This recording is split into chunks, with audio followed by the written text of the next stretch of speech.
Punjabi radio USA ਸੁਣ ਰਹੇ ਸਾਰੇ ਹੀ ਮਾਣਯੋਗ ਅਤੇ ਸਤਿਕਾਰ ਸਰੋਤਿਆਂ ਨੂੰ ਪਿਆਰ ਸਤਿਕਾਰ ਸਹਿ ਨਿੱਘੀ ਜਿਹੀ ਸਤਿ ਸ੍ਰੀ ਅਕਾਲ। ਸਭ ਨੂੰ ਜੀ ਆਇਆਂ ਨੂੰ ਆਖਦੇ ਹਾਂ। ਸੋ ਪ੍ਰੋਗਰਾਮ ਦੇ ਵਿੱਚ ਆਪ ਸਭ ਦਾ ਨਿੱਘਾ ਸਵਾਗਤ ਹੈ। ਪ੍ਰੋਗਰਾਮ ਅਪਡੇਟ ਅਮਰੀਕਾ ਲੈ ਕੇ ਹਾਜ਼ਰ ਹੋ ਚੁੱਕੇ ਹਾਂ। ਅੱਜ 30 ਦਸੰਬਰ ਦਿਨ ਹੈਗਾ ਹੈ ਜੀ ਬੁੱਧਵਾਰ, ਅਤੇ ਆਪਾਂ ਸ਼ਾਮ ਦੇ ਅਪਡੇਟ ਅਮਰੀਕਾ 'ਚ ਤੁਹਾਡਾ ਸਵਾਗਤ ਕਰਦੇ ਹਾਂ। ਅਤੇ ਸਾਡੇ ਅੱਜ ਦੇ ਇਸ ਪ੍ਰੋਗਰਾਮ ਨੂੰ ਤੁਹਾਡੇ ਸਾਰਿਆਂ ਤੱਕ ਪਹੁੰਚਾਉਣ ਦੇ ਵਿੱਚ ਸਹਿਯੋਗ ਕੀਤਾ ਹੈ ਖਾਲਸਾ ਇੰਸ਼ੋਰੈਂਸ ਏਜੰਸੀ ਵਾਲੇ, ਜਿਨ੍ਹਾਂ ਦੇ ਕੋਲੋਂ ਤੁਸੀਂ ਹਰ ਇੱਕ ਤਰੀਕੇ ਦੀ ਇੰਸ਼ੋਰੈਂਸ ਕਰਵਾ ਸਕਦੇ ਹੋ। ਇੰਸ਼ੋਰੈਂਸ ਬਾਰੇ ਪਤਾ ਕਰਨ ਲਈ ਕਾਲ ਕਰੋ 408-272-2500। ਇਸ ਮੌਕੇ covered California health insurance Obama care ਦੀਆਂ ਨਵੀਆਂ ਐਪਲੀਕੇਸ਼ਨ ਰੀਨਿਊਅਲਸ ਦਾ ਸਮਾਂ ਚੱਲ ਰਿਹਾ ਹੈ। ਇਸ ਦੇ ਬਾਰੇ ਜਾਣਕਾਰੀ ਲਈ ਇਹਨਾਂ ਨੂੰ ਕਾਲ 4082722500।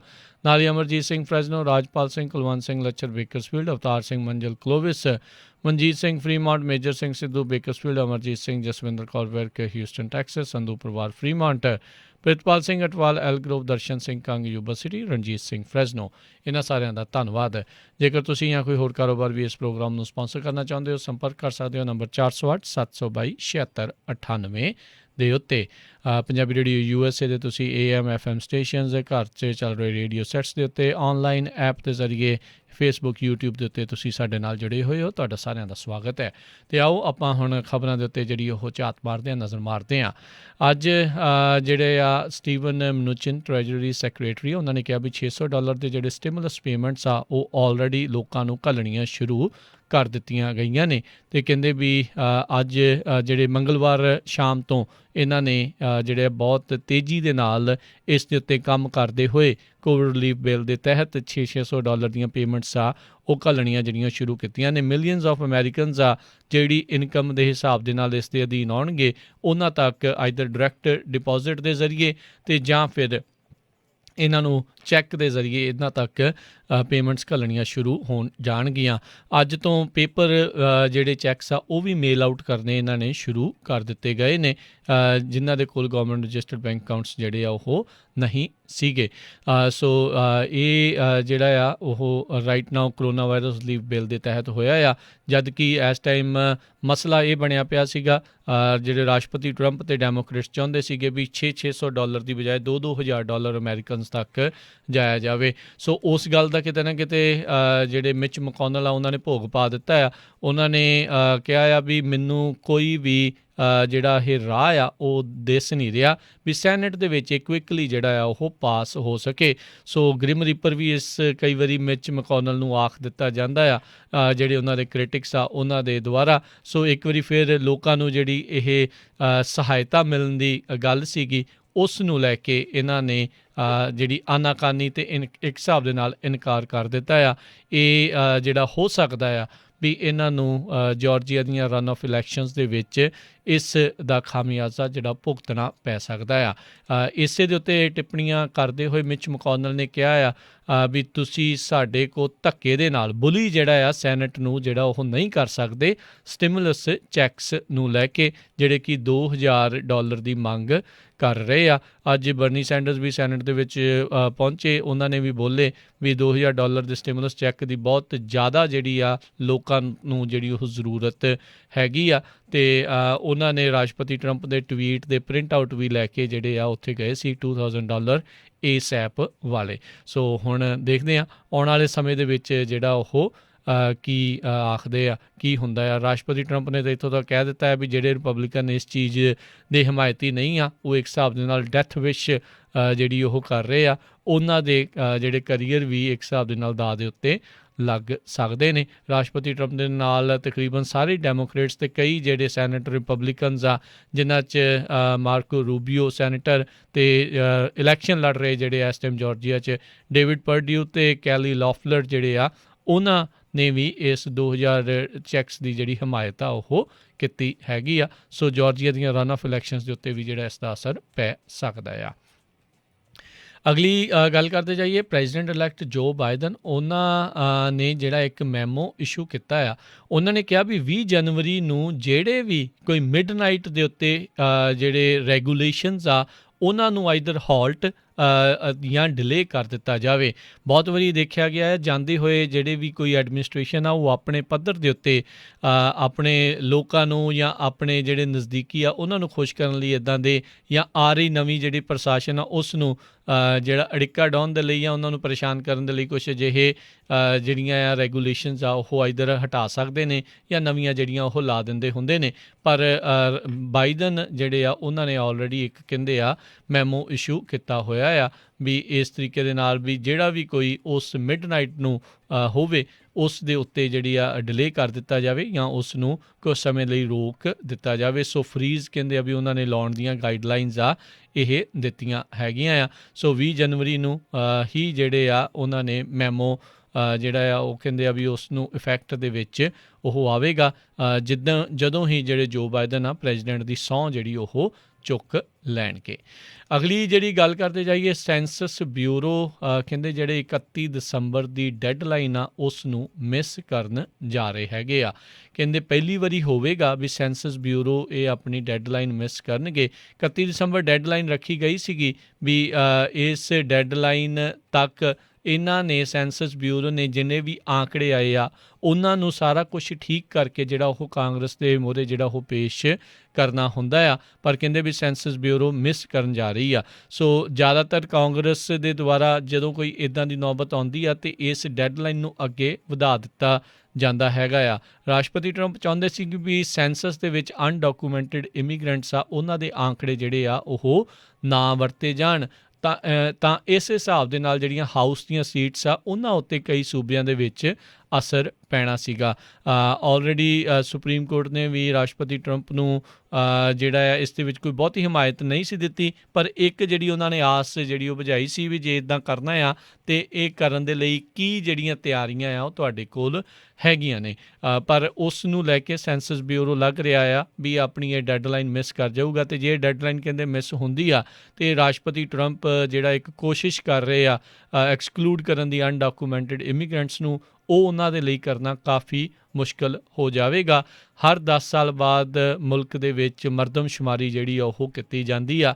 ਇਸ ਵਾਰ ਮਰਦਮਸ਼ੁਮਾਰੀ ਦੇ ਉੱਤੇ ਕੋਵਿਡ ਪੈਨਡੈਮਿਕ ਦਾ ਕਾਫੀ ਭੈੜਾ ਜਿਹੜਾ ਆ ਉਹ ਅਸਰ ਰਿਹਾ, ਜਿਸ ਕਰਕੇ ਬਹੁਤ ਸਾਰੇ ਸੈਂਸਸ ਦੇ ਨਾਲ ਕੰਮ ਕਰਨ ਵਾਲੇ ਲੋਕਾਂ ਦੇ ਘਰਾਂ ਤੱਕ ਜਾਂ ਜਿੱਦਾਂ ਆਪਣੀ ਕਮਿਊਨਿਟੀ ਦੇ ਵਿੱਚ ਵੀ ਗੁਰਦੁਆਰਿਆਂ ਦੇ ਵਿੱਚ ਉਹ ਸਾਰੀਆਂ ਚੀਜ਼ਾਂ ਥਾਵਾਂ ਤੋਂ ਜਿਹੜੇ ਆ ਉਹ ਗਾਇਬ ਰਹੇ, ਕਿਉਂਕਿ ਇਹ ਸਾਰੀਆਂ ਚੀਜ਼ਾਂ ਤਕਰੀਬਨ ਪੂਰੇ ਮੁਲਕ ਦੇ ਵਿੱਚ ਹੀ ਇਕੱਠ ਜਿਹੜੇ ਆ ਉਹ ਬੰਦ ਹੋਏ ਪਏ ਸੀਗੇ।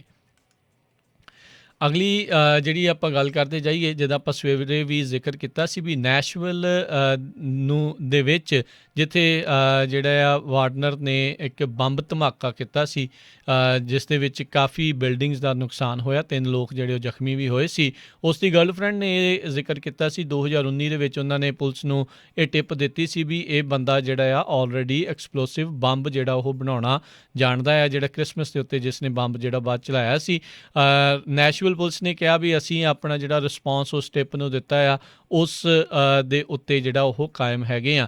ਉਸ ਟਾਈਮ ਦੇ ਉੱਤੇ ਨੈਸ਼ਵਿਲ ਪੁਲਿਸ ਨਾਕਾਮਯਾਬ ਰਹੀ ਸੀਗੀ ਇਸ ਦੀ ਆਰਵੀ ਦੀ ਤਲਾਸ਼ੀ ਵਗੈਰਾ ਜਿਹੜੀ ਆ ਉਹ ਲੈਣ ਨੂੰ ਲੈ ਕੇ ਉਸਦੇ ਘਰ ਦੇ ਵਿੱਚ ਕਹਿੰਦੇ ਆ ਵੀ ਉਹ ਨਹੀਂ ਇਹ ਚੀਜ਼ ਕਰ ਸਕੇ ਸੀ। ਸੋ 21 ਅਗਸਤ 2019 ਨੂੰ ਜਿਹੜੇ ਪੁਲਿਸ ਵਾਲੇ ਜਿਹੜੇ ਇਸ ਦੇ ਘਰ ਦੇ ਵਿੱਚ ਜਿਹੜੇ ਉਹ ਗਏ ਸੀ, ਉਸ ਟਾਈਮ ਦੇ ਉੱਤੇ ਪੈਮੇਲਾ ਪੈਰੀ ਨਾਂ ਦੀ ਜਿਹੜੀ ਉਹ ਬੀਬੀ ਆ ਜਿਸ ਨੇ ਕਿ ਆਪਣੇ ਆਪ ਨੂੰ ਵਾਰਨਰ ਦੀ ਗਰਲਫਰੈਂਡ ਜਿਹੜਾ ਉਹ ਦੱਸਿਆ ਸੀਗਾ ਅਤੇ ਉਸਨੇ ਕਿਹਾ ਸੀਗਾ ਵੀ ਉਹ ਆਰਵੀ ਦੇ ਵਿੱਚ ਜਿਹੜੇ ਉਹ ਬੰਬ ਬਣਾ ਰਿਹਾ ਹੈਗਾ ਜਿਹੜੀ ਉਸਦੇ ਘਰ ਦੇ ਵਿੱਚ ਲੱਗੀ ਆ। ਪਰ ਪੁਲਿਸ ਵਾਲੇ ਉਸ ਦੀ ਆਰਵੀ ਦੀ ਤਲਾਸ਼ੀ ਲੈਣ ਦੇ ਵਿੱਚ ਨਾਕਾਮਯਾਬ ਰਹੇ ਸੀਗੇ ਅਤੇ ਉਸ ਤੋਂ ਬਾਅਦ ਦੇ ਵਿੱਚ ਕਿਤੇ ਨਾ ਕਿਤੇ ਇਹ ਜਿਹੜੀ ਗੱਲ ਆ ਆਈ ਗਈ ਜਿਹੜੀ ਉਹ ਰਹਿ ਗਈ, ਜਿਸ ਤੋਂ ਬਾਅਦ ਦੇ ਵਿੱਚ ਹੁਣ ਇਸ ਨੇ 2020 ਦੇ ਵਿੱਚ ਕ੍ਰਿਸਮਸ ਵਾਲੇ ਦਿਨ ਵੱਡਾ ਬੰਬ ਧਮਾਕਾ ਕੀਤਾ ਜਿਸ ਦੇ ਵਿੱਚ ਜਿਹੜੀ ਉਸ ਦੀ ਖੁਦ ਦੀ ਵੀ ਜਿਹੜੀ ਉਹ ਮੌਤ ਹੋ ਗਈ। ਸੁਸਾਈਡ ਬੋmbਿੰਗ ਜਿਹੜੀ ਆ ਉਸ ਨੇ ਕੀਤੀ ਸੀਗੀ।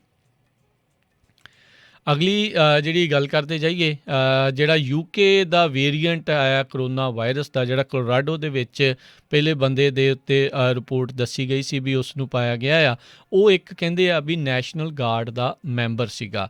ਇਹ ਜਿਹੜੇ ਨਵੀਂ ਰਿਪੋਰਟ ਸਾਹਮਣੇ ਆਈ ਆ, ਇਹ ਵੀ ਨਾਲ ਜਿਹੜਾ ਉਹ ਦੱਸਿਆ ਗਿਆ ਆ ਵੀ ਇਹ ਜਿਹੜਾ ਨੈਸ਼ਨਲ ਗਾਰਡ ਜਿਸ ਨੂੰ ਇਹ US ਦੇ ਵਿੱਚ ਇਹ ਕਰੋਨਾ ਵਾਇਰਸ ਦਾ ਵੇਰੀਐਂਟ UK ਵਾਲਾ ਆਇਆ ਹੈਗਾ ਆ, ਰਿਪੋਰਟ ਕੀਤਾ ਆ, ਉਸਨੇ ਟਰੈਵਲ ਨਹੀਂ ਕੀਤਾ। ਸੋ ਇਸ ਦਾ ਮਤਲਬ ਇਹ ਆ ਵੀ ਆਲਰੇਡੀ ਕਿਸੇ ਹੋਰ ਦੇ ਥਰੂ ਉਸ ਨੂੰ ਜਿਹੜਾ ਉਹ ਹੋਇਆ ਹੋ ਸਕਦਾ ਆ। ਅਤੇ ਇਹਦੇ ਕਰਕੇ ਕੋਲੋਰਾਡੋ ਦੇ ਵਿੱਚ ਕਾਫੀ ਇਸ ਟਾਈਮ ਖਲਬਲੀ ਜਿਹੜੀ ਆ ਉਹ ਮਚੀ ਹੋਈ ਆ। ਅਤੇ ਹੁਣ ਇਹ ਲੱਭਣ ਦੀਆਂ ਕੋਸ਼ਿਸ਼ ਕੀਤੀਆਂ ਜਾ ਰਹੀਆਂ ਵੀ ਇਹ ਜਿਹੜਾ ਮਿਊਟੈਂਟ ਵਰਜਨ ਇਸ ਟਾਈਮ ਇੰਗਲੈਂਡ ਤੋਂ US ਦੇ ਵਿੱਚ ਜਿਹੜਾ ਆਇਆ ਹੋਇਆ ਆ, ਇਸ ਨੂੰ ਲੈ ਕੇ ਜਿਹੜਾ ਆ ਵੀ ਹੋਰ ਕਿੱਥੇ ਕਿੱਥੇ ਜਿਹੜਾ ਉਹ ਫੈਲਿਆ ਹੋ ਸਕਦਾ ਆ। ਆਲਰੇਡੀ ਆਪਾਂ ਦੇਖਿਆ ਜਦੋਂ ਚਾਈਨਾ ਤੋਂ ਇਹ ਕਰੋਨਾ ਵਾਇਰਸ ਦਾ ਦੌਰ ਚੱਲਿਆ ਸੀ ਕਿ ਇਸ ਤਰੀਕੇ ਦੇ ਨਾਲ ਇਸ ਨੂੰ ਚਾਈਨੀਜ਼ ਵਾਇਰਸ ਅਤੇ ਹੋਰ ਕਈ ਨਾਮ ਜਿਹੜੇ ਦਿੱਤੇ ਗਏ। ਅਤੇ ਉਸ ਤੋਂ ਬਾਅਦ ਦੇ ਵਿੱਚ ਜਿਹੜੇ ਏਸ਼ੀਅਨ ਮੂਲ ਦੇ ਲੋਕ ਸੀ ਉਹਨਾਂ ਦੇ ਨਾਲ ਕਈ ਥਾਵਾਂ ਦੇ ਉੱਤੇ ਬੁਰਾ ਵਿਵਹਾਰ ਵੀ ਕੀਤਾ ਗਿਆ ਸੀਗਾ। ਉਹਨਾਂ ਨੂੰ ਕਈ ਤਰੀਕੇ ਦੀ ਡਿਸਕ੍ਰਿਮੀਨੇਸ਼ਨ ਦਾ ਵੀ ਸਾਹਮਣਾ ਕਰਨਾ ਪਿਆ ਸੀਗਾ। ਸੋ ਕਹਿੰਦੇ ਵੀ UK ਵਾਲੇ ਫਿਰ ਵੀ ਚੰਗੇ ਆ ਵੀ ਇਹਨਾਂ ਨੂੰ ਕੋਈ ਇਸ ਤਰੀਕੇ ਦੇ ਨਾਲ ਨਾ ਕੋਈ ਪੁਕਾਰ ਰਿਹਾ ਅਤੇ ਨਾ ਕੋਈ ਉਸ ਤਰੀਕੇ ਦੇ ਨਾਲ ਡਿਸਕ੍ਰਿਮੀਨੇਸ਼ਨ ਦਾ ਸਾਹਮਣਾ ਕਰਨਾ ਪੈ ਰਿਹਾ ਹੈਗਾ। ਸੋ ਇਹ ਜਿਹੜੀ ਆ ਇਸ ਤਰੀਕੇ ਦੇ ਨਾਲ ਸਥਿਤੀ ਜਿਹੜੀ ਉਹ ਬਣੀ ਪਈ ਆ। ਸੋ ਉਮੀਦ ਕਰਦੇ ਹਾਂ ਵੀ ਇਹ ਜਲਦੀ ਜਿਹੜਾ ਉਹ ਠੀਕ ਹੋਵੇ ਅਤੇ ਇਹ ਵੀ ਉਮੀਦ ਨਾਲ ਦੇ ਨਾਲ ਹੀ ਆਪਾਂ ਕਰਦੇ ਹਾਂ ਵੀ ਸ਼ਾਇਦ ਅੱਗੇ ਜਿਹੜਾ ਇਹ ਜ਼ਿਆਦਾ ਨਾ ਫੈਲਿਆ ਹੋਵੇ। ਪਰ ਕਿਉਂਕਿ ਇਸ ਨੇ ਟਰੈਵਲ ਨਹੀਂ ਕੀਤਾ ਫਿਰ ਵੀ ਇਸ ਤੱਕ ਪਹੁੰਚਿਆ ਹੈ। ਨਰਸਿੰਗ ਹੋਮ ਦੇ ਨਾਲ ਸੰਬੰਧਿਤ ਜਿਹੜਾ ਉਹ ਸੀਗਾ ਅਤੇ ਇਸ ਕਰਕੇ ਇਹ ਜ਼ਰੂਰ ਇੱਕ ਫਿਕਰਮੰਦੀ ਜਿਹੜੀ ਬਣੀ ਪਈ ਆ ਵੀ ਹੋਰ ਅੱਗੇ ਪਤਾ ਨਹੀਂ ਕਿੰਨੇ ਥਾਵਾਂ ਦੇ ਉੱਤੇ ਪਹੁੰਚਿਆ ਹੋ ਸਕਦਾ ਆ। ਫਰੈਜ਼ਨੋ ਪੁਲਿਸ ਦਾ ਇੱਕ ਜਿਹੜਾ ਡਿਟੈਕਟਿਵ ਆ ਉਸ ਨੂੰ ਗ੍ਰਿਫਤਾਰ ਕੀਤਾ ਗਿਆ ਆ। ਉਸ ਦਾ ਔਨ ਡਿਊਟੀ ਕ੍ਰੈਸ਼ ਹੋਇਆ ਸੀ ਜਿਸ ਦੇ ਵਿੱਚ ਇੱਕ ਹੋਮਲੈਸ ਇਨਸਾਨ ਆ ਉਸ ਦੀ ਮੌਤ ਹੋ ਗਈ ਸੀ। ਪੁਲਿਸ ਡਿਟੈਕਟਿਵ ਦੇ ਉੱਤੇ ਹੁਣ ਇਹ ਦੱਸਿਆ ਜਾ ਰਿਹਾ ਵੀ ਉਹ ਉਸ ਟਾਈਮ ਦੇ ਉੱਤੇ ਟੈਕਸਟਿੰਗ ਕਰ ਰਿਹਾ ਸੀ, ਫੋਨ ਦੇ ਉੱਤੇ ਸੀਗਾ ਜਿਸ ਟਾਈਮ ਦੇ ਉੱਤੇ ਔਨ ਡਿਊਟੀ ਉਸ ਦੀ ਜਿਹੜੀ ਗੱਡੀ ਆ ਉਹ ਹੋਮਲੈਸ ਬੰਦੇ ਦੇ ਵਿੱਚ ਟਕਰਾਈ ਅਤੇ ਉਸ ਦੀ ਜਿਹੜੀ ਉਹ ਮੌਤ ਹੋ ਗਈ ਸੀ। ਸੋ ਅੱਜ ਕਹਿੰਦੇ ਆ ਵੀ ਉਸ ਨੂੰ ਗ੍ਰਿਫਤਾਰ ਕਰ ਲਿਆ ਗਿਆ। ਡਿਟੈਕਟਿਵ ਬਨੀਟੋ ਸੋਟੋ ਇਹਨਾਂ ਦਾ ਜਿਹੜਾ ਨਾਮ ਦੱਸਿਆ ਗਿਆ ਅਤੇ ਇਹਨਾਂ ਦੇ ਉੱਤੇ ਵਹੀਕਲ ਮੈਨਸਲੌਟਰ ਦਾ ਸਸਪੀਸ਼ਨ ਜਿਹੜਾ ਆ ਉਹ ਰੱਖਿਆ ਹੈਗਾ ਆ ਅਤੇ driving at a speed unsafe for conditions ਜਿਹੜਾ ਆ ਉਹ ਅਤੇ unable to yield to pedestrian crosswalk texting while driving ਇਹ ਜਿਹੜੇ ਚਾਰਜਿਸ ਆ ਇਸ ਦੇ ਉੱਤੇ ਲੱਗ ਸਕਦੇ ਆ। ਡਿਟੈਕਟਿਵ ਸੋਟੋ 13 ਸਾਲ ਤੋਂ ਡਿਪਾਰਟਮੈਂਟ ਦੇ ਨਾਲ ਜਿਹੜੇ ਆ ਉਹ ਕੰਮ ਕਰਦੇ ਆ ਰਹੇ ਸੀਗੇ ਅਤੇ ਕਹਿੰਦੇ ਵੀ ਇਸ ਮੌਕੇ ਉਹਨਾਂ ਦੇ ਅਟਾਰਨੀ ਦੇ ਦੁਆਰਾ ਜਿਹੜਾ ਆ ਉਹਨਾਂ ਨੇ ਕੁਛ ਵੀ ਜਿਹੜਾ ਜੇ ਕੋਈ ਟਿੱਪਣੀ ਵਗੈਰਾ ਆ ਉਹ ਨਹੀਂ ਦਿੱਤੀ ਹੈਗੀ। ਅਤੇ ਸਮਾਂ ਜਿਹੜਾ ਆਪਣੇ ਅੱਜ ਦੇ ਪ੍ਰੋਗਰਾਮ ਦੀਆਂ ਖਬਰਾਂ ਦਾ ਜਿਹੜਾ ਹੁਣ ਇੱਥੇ ਹੀ ਆਪਾਂ ਸਮਾਪਤੀ ਵੱਲ ਨੂੰ ਵੱਧ ਰਹੇ ਹਾਂ। ਇੱਕ ਜਿਹੜੀ ਖਬਰ ਇਮੀਗ੍ਰੇਸ਼ਨ ਦੇ ਨਾਲ ਸੰਬੰਧਿਤ ਜਿਹੜੀ ਇਹ ਆ ਰਹੀ ਆ ਵੀ ਟਰੰਪ ਐਡਮਿਨਿਸਟ੍ਰੇਸ਼ਨ ਜਾਂਦੇ ਕਹਿੰਦੇ ਵੀ ਇਸ ਟਾਈਮ ਸੋਚ ਰਹੇ ਆ ਵੀ ਕਾਫੀ ਜਿਹੜੇ ਵਰਕ ਵੀਜ਼ਾਜ਼ ਆ ਉਹਨਾਂ ਦੇ ਉੱਤੇ ਜਿਹੜਾ ਫਰੀਜ਼ ਆ ਉਸ ਨੂੰ ਐਕਸਟੈਂਡ ਕਰ ਸਕਦੇ ਆ। ਇਸ ਦੇ ਵਿੱਚ H1B L1 ਅਤੇ J1 ਵੀਜ਼ਾ ਜਿਹੜੇ ਆ ਕਹਿੰਦੇ ਆ ਉਹ ਇਸ ਦੀ ਮਾਰ ਹੇਠ ਆ ਸਕਦੇ ਆ। ਆਲਰੇਡੀ ਬਿਜ਼ਨਸ ਕਮਿਊਨਿਟੀ ਨੇ ਇਸ ਦੇ ਉੱਤੇ ਜਿਹੜਾ 6 ਮਹੀਨੇ ਦਾ ਮੋਰਟੋਰੀਅਮ ਲਾਇਆ ਗਿਆ ਆ ਫਰੀਜ਼ ਦਾ ਉਸ ਨੂੰ ਜਿਹੜਾ ਆ ਹਟਾਉਣ ਦੀ ਜਿਹੜੀ ਉਹ ਜ਼ੋਰ ਲਾਇਆ ਪਿਆ ਆ। ਪਰ ਜਿਹੜੇ ਆ ਇਹ ਖਬਰਾਂ ਜਿਹੜੀਆਂ ਆ ਰਹੀਆਂ ਆ ਵੀ ਜਿਹੜੇ ਪ੍ਰੈਜ਼ੀਡੈਂਟ ਟਰੰਪ ਨੇ ਉਹਨਾਂ ਦੇ ਐਡਮਿਨਿਸਟ੍ਰੇਸ਼ਨ ਦੁਆਰਾ ਇਸ ਜਿਹੜੀ ਪ੍ਰੋਕਲੇਮੇਸ਼ਨ ਇਹਨਾਂ ਨੇ ਜੂਨ ਦੇ ਵਿੱਚ ਸਾਈਨ ਕੀਤੀ ਸੀਗੀ ਵੀ ਨਾਨ US ਸਿਟੀਜ਼ਨਜ਼ ਆ ਉਹਨਾਂ ਨੂੰ ਜਿਹੜਾ ਕੋਵਿਡ ਆਊਟਬ੍ਰੇਕ ਦੇ ਕਰਕੇ ਜਿਹੜਾ US ਲੇਬਰ ਮਾਰਕੀਟ ਦੇ ਉੱਤੇ US ਸਿਟੀਜ਼ਨ ਦੇ ਲਈ ਜਿਹੜਾ ਰਿਸਕ ਬਣਿਆ ਆ ਉਸ ਦੇ ਲਈ ਇਹ ਫੀਸ ਜਿਹੜੀ ਲਾਈ ਆ ਵੀ ਉਹਨਾਂ ਦੀ ਐਂਟਰੀ ਜਿਹੜੀ ਸਸਪੈਂਡ ਕੀਤੀ ਜਾਵੇ। ਇਸ ਨੂੰ ਅੱਗੇ ਜਿਹੜਾ ਉਹ ਵਧਾਇਆ ਜਾ ਸਕਦਾ। ਕੰਪਨੀਆਂ ਦੇ ਲਈ ਇਹ ਕਾਫੀ ਇੱਕ ਘਾਟੇ ਦਾ ਸੌਦਾ ਜਿਹੜਾ ਉਹ ਸਾਬਤ ਹੋ ਸਕਦਾ ਆ। ਕਾਰਨ ਉਸ ਦੇ ਵਿੱਚ ਇਹ ਆ ਵੀ H1B ਦੇ ਉੱਤੇ ਜਾਂ ਹੋਰ ਵੀਜ਼ੇ ਦੇ ਉੱਤੇ ਕੰਮ ਕਰਨ ਵਾਲਿਆਂ ਨੂੰ ਇੱਥੋਂ ਦੇ ਹਿਸਾਬ ਦੇ ਜਿਹੜੇ ਲੋਕ ਆ ਜਿਹੜੇ ਇੱਥੇ ਰਿਹਾਇਸ਼ੀ ਸਿਟੀਜ਼ਨ ਆ ਜਾਂ ਗ੍ਰੀਨ ਕਾਰਡ ਆ ਉਹਨਾਂ ਤੋਂ ਘੱਟ ਤਨਖਾਹ ਵੀ ਦੇਣੀ ਪੈਂਦੀ ਆ ਅਤੇ ਉਹਨਾਂ ਦੇ ਲਈ ਥੋੜ੍ਹਾ ਈਜ਼ੀ ਜਿਹੜਾ ਆ ਉਹ ਰਹਿੰਦਾ। ਈਜ਼ੀ ਇਮੀਗ੍ਰੇਸ਼ਨ ਦੇ ਸੈਂਸ ਨਾਲ ਨਹੀਂ ਰਹਿੰਦਾ, ਮੋਨੀਟਰੀਲੀ ਜਿਹੜਾ ਆ ਉਹਨਾਂ ਨੂੰ ਈਜ਼ੀ ਰਹਿੰਦਾ ਆ। ਸੋ ਇਸ ਪ੍ਰੋਕਲੇਮੇਸ਼ਨ ਦੇ ਤਹਿਤ ਰਾਸ਼ਟਰਪਤੀ ਟਰੰਪ ਨੇ ਕਿਹਾ ਸੀ buy American hire American executive order ਦੇ ਵਿੱਚ ਜਿਹੜਾ ਉਹਨਾਂ ਨੇ ਇੱਦਾਂ ਆਖਿਆ ਸੀਗਾ ਅਤੇ ਹੁਣ ਕਹਿੰਦੇ ਆ ਵੀ ਜਾਂਦੇ ਇਸ ਨੂੰ ਐਕਸਟੈਂਡ ਜਿਹੜਾ ਆ ਉਹ ਕਰ ਸਕਦੇ ਹੈਗੇ ਨੇ ਜਿਸ ਤੋਂ ਕੰਪਨੀਆਂ ਆ ਉਹ ਕਾਫੀ ਜਿਹੜੀਆਂ ਆ ਨਿਰਾਸ਼ ਹੋ ਸਕਦੀਆਂ ਨੇ ਅਤੇ ਉਹਨਾਂ ਨੂੰ ਫਿਰ ਹੁਣ ਨਵੀਂ ਆਉਣ ਵਾਲੀ ਪ੍ਰਸ਼ਾਸਨ ਦੇ ਉੱਤੇ ਹੀ ਕੋਈ ਨਾ ਕੋਈ ਜਿਹੜੀ ਆ ਉਮੀਦ ਆ ਉਹ ਰੱਖੀ ਹੋਵੇਗੀ। ਉੱਧਰ JC Penney ਦੀ ਕਹਿੰਦੇ CEO ਆ ਉਹ ਹੁਣ ਉਸ ਨੂੰ ਬਾਹਰ ਦਾ ਰਸਤਾ ਜਿਹੜਾ ਆ ਉਹ ਦਿਖਾਇਆ ਜਾ ਰਿਹਾ ਆ। ਜੇਸੀ ਪੈਨੀ ਦਾ ਪਿਛਲੇ ਕਈ ਸਾਲਾਂ ਤੋਂ ਬੁਰੇ ਹਾਲਾਤ ਹੀ ਜਿਹੜੇ ਆ ਉਹ ਚੱਲ ਰਹੇ ਆ।